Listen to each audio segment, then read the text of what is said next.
Deep in the remote western reaches of the Tibetan Plateau, hidden behind ranks of mighty Himalayan mountains, sits a single isolated peak.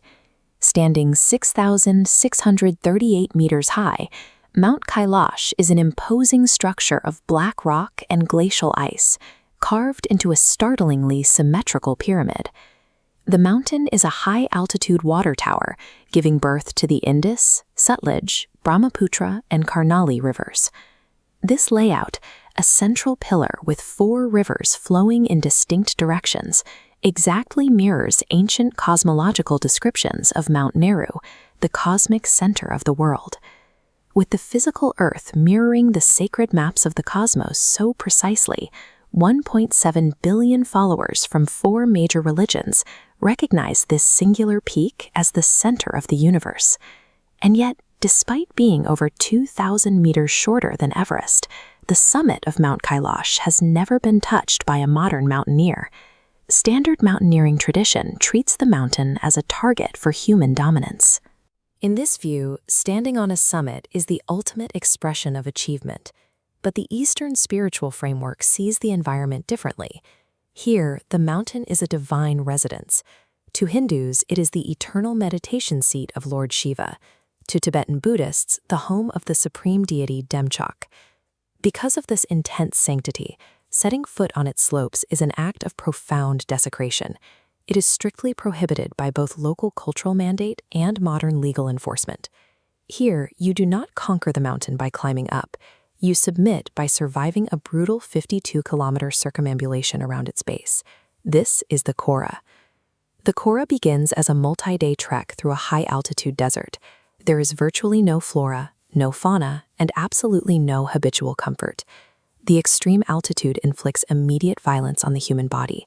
Oxygen levels plummet, blinding light bounces off the rock, and sickness triggers deep exhaustion.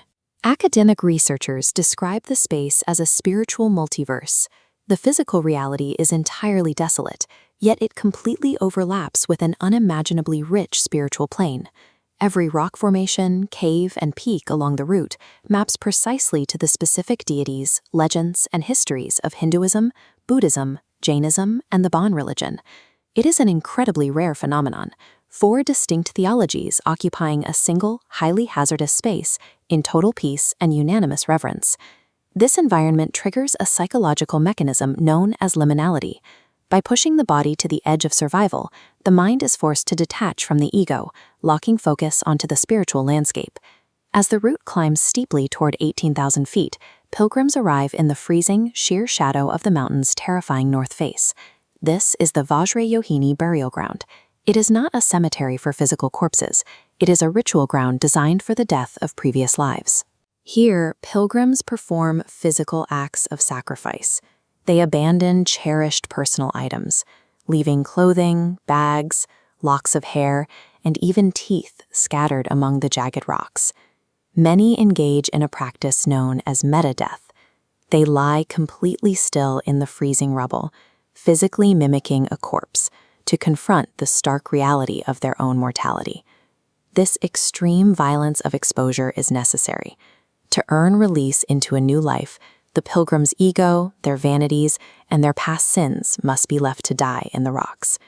From the burial ground, a vertiginous 1,000-foot ascent leads into an oxygen-starved boulder field, an environment where human beings cannot naturally survive for long.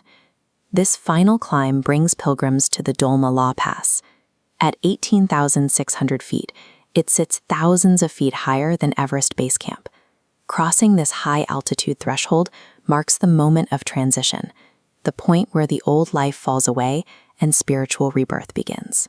The path then drops, plunging in an almost vertical, craggy descent, before finally softening into the lower altitude valleys and running rivers. The psychological arc completes as the pilgrim re-enters society. The body returns physically devastated by the journey, but the spirit is cleansed and renewed by the crucible of the mountain.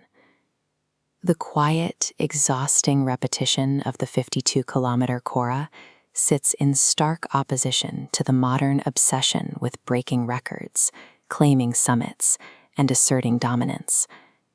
The physical actions demanded by this pilgrimage, the prostrations, the circumambulation, the sheer exhaustion, are deliberate exercises in humility. The unclimbed summit of Mount Kailash stands as a permanent reminder that humanity's most profound journeys are not achieved by conquering the earth, but by finding the strength to walk humbly alongside it.